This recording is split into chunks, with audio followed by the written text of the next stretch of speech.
Շարունակենք, մեր խոսնակն է Արշակ Կրոյանը, ինքը Նուրբինցից է, ու խոսալի է ինչպես ստեղծել template սիստեմը։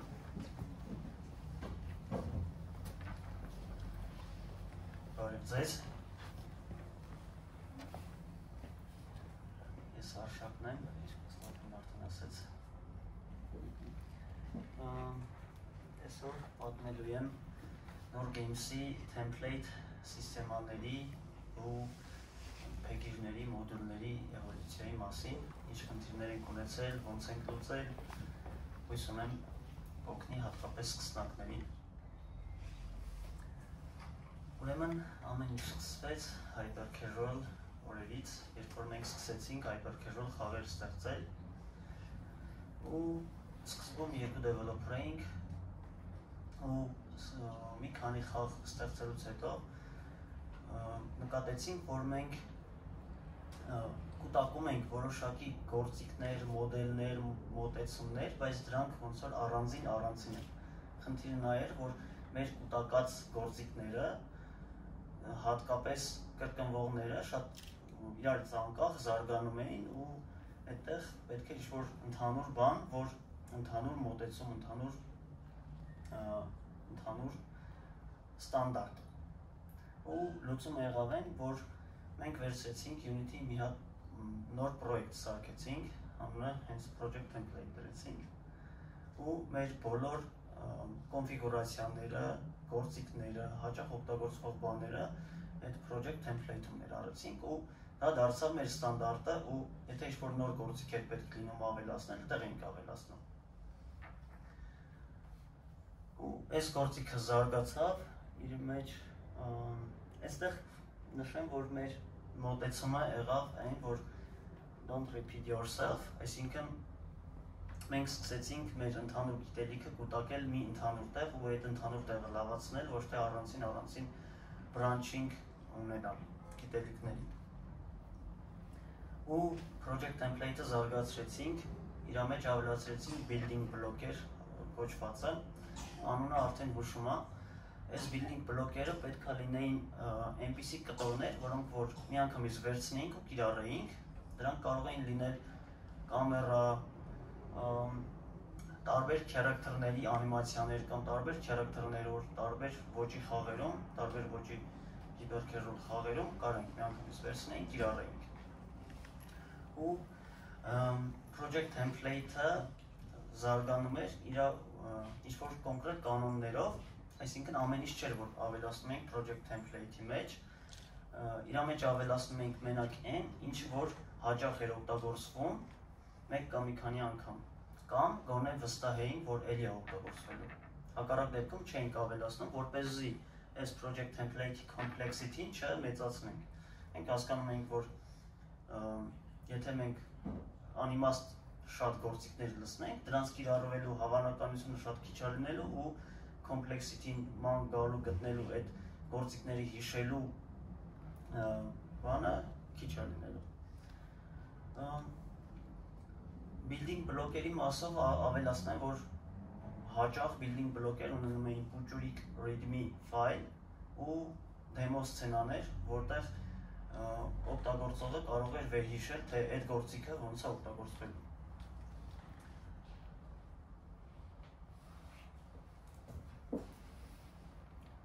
Սրա զարգացումը եղավ այն, որ մենք սկսեցինք արդեն release եղած խաղեր ունենալ ու հաճախ էր լինում, երբ որ մեր գործիքակազմը պետք էր լինում թարմացնել, առանձնացրեցինք project template-ից նոր tools կոչվածը, որը որ առանձին repo էր ու առանձին repo-ով պահում էինք մեր գործիքները ու բոլոր developer-ները, բոլոր պրոյեկտները արդեն sub-module-ով ունենում էին հասանելիություն այս գործիքին ու հնարավորություն էին ունենում համ bug fix-երը, նոր թարմացումները իրենց մոտ արագ fetch անել, համ հնարավորություն էին ունենում իրանց պրոյեկտի միջից այս գործիքը ինչ-որ bug-եր իրենք fix-էլ ու բոլոր մնացած օգտագործողները ոնց որ benefit էին ստանում դրանից։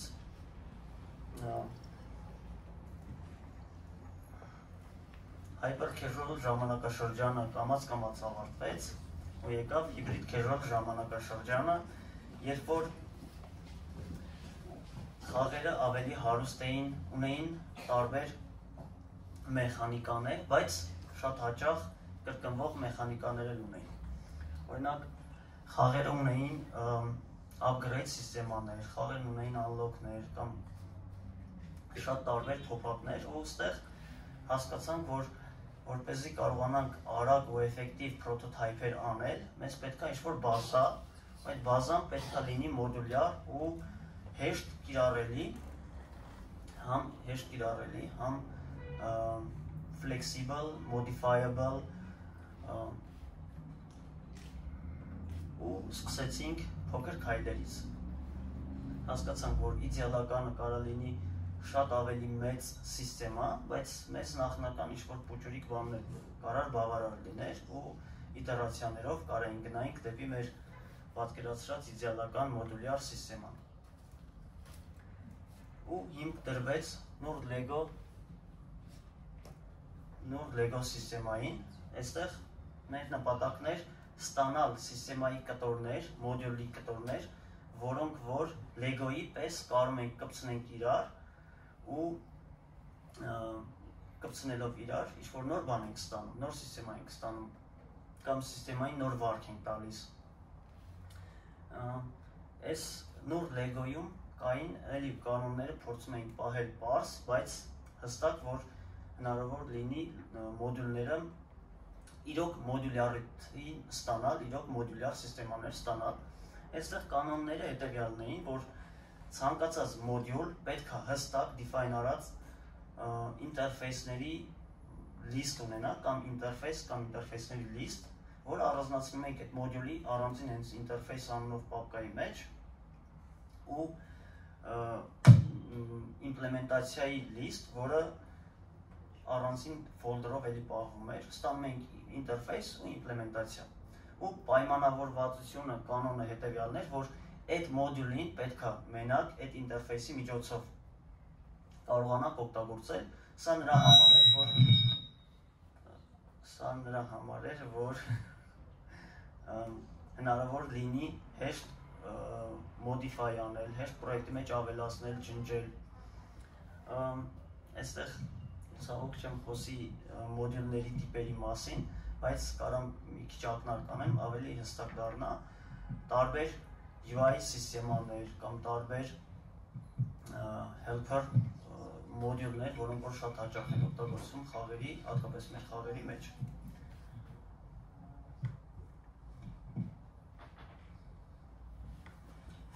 Ժամանակի ընթացքում մեր գործիքները,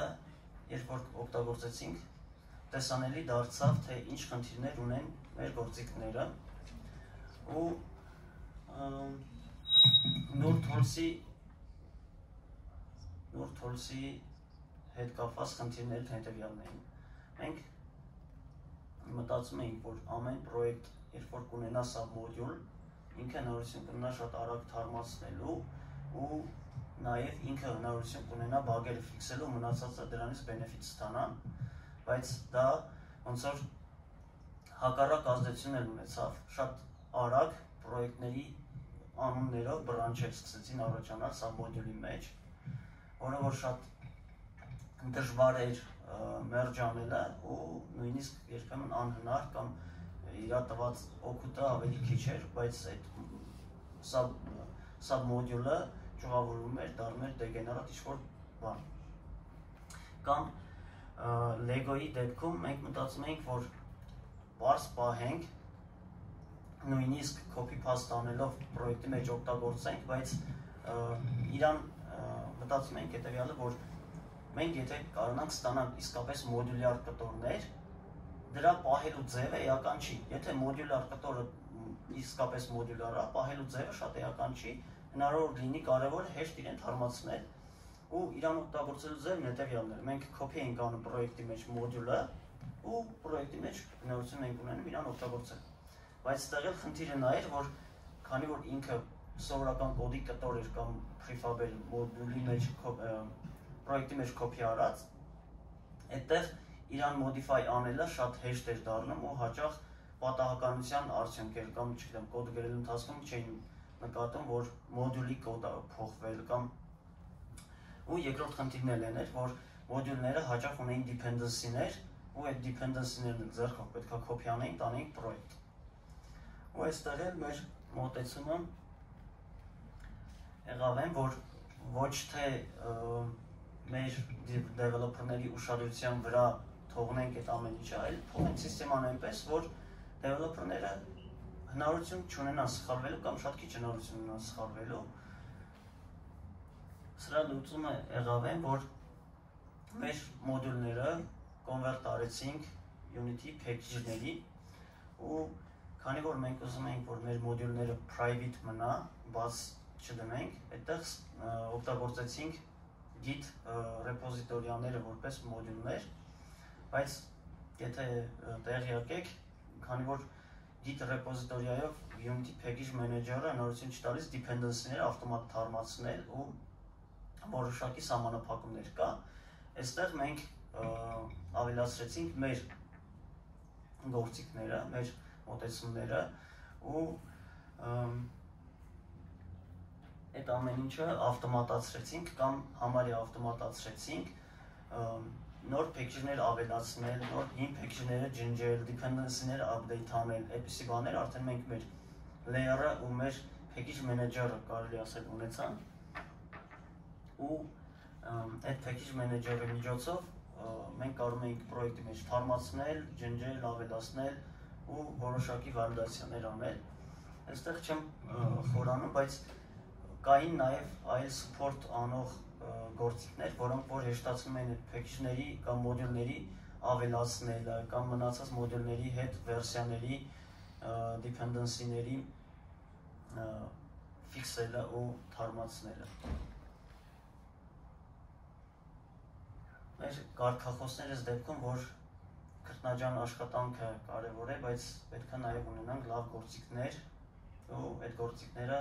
հաճախ պատրաստում ենք մենք, եթե դրսում չենք գտնում ու այդ գործիքները կենդանի օրգանիզմներ են, գործիքները անընդհատ զարգանում են, իդեալական չեն երբեք, անընդհատ նոր պահանջներ են ի հայտ գալիս, բնականաբար մեր խաղերը develop անելու զուգահեռ նաև այս գործիքներն են ավելանում ու լավանում ու կարգախոսը հետևյալն է, որ թիմի բոլոր անդամները հնարավորություն ունեն գործիքներն ավելացնելու, բագեր ֆիքսելու ու նոր գործիքներ, գաղափարներ բերելու, ինչ որ մեկի մենաշնորհը չի մեր թիմում գործիքների կամ մոդուլների զարգացման ու կիրառման։ Շնորհակալություն։ Այստեղ եթե հարցեր ունեք հիմա կամ հետո կարամ ավելի մանրամասն պատմեմ, թե ավելի կոնկրետ ինչ խնդիրներ ա եղել ու ավելի կոնկրետ ինչ լուծումներ ա եղել։ Հիմա մի քիչ ավելի abstract layer-ով է սա ամենը։ Լավ, հարցեր չունեք, մերսի շատ։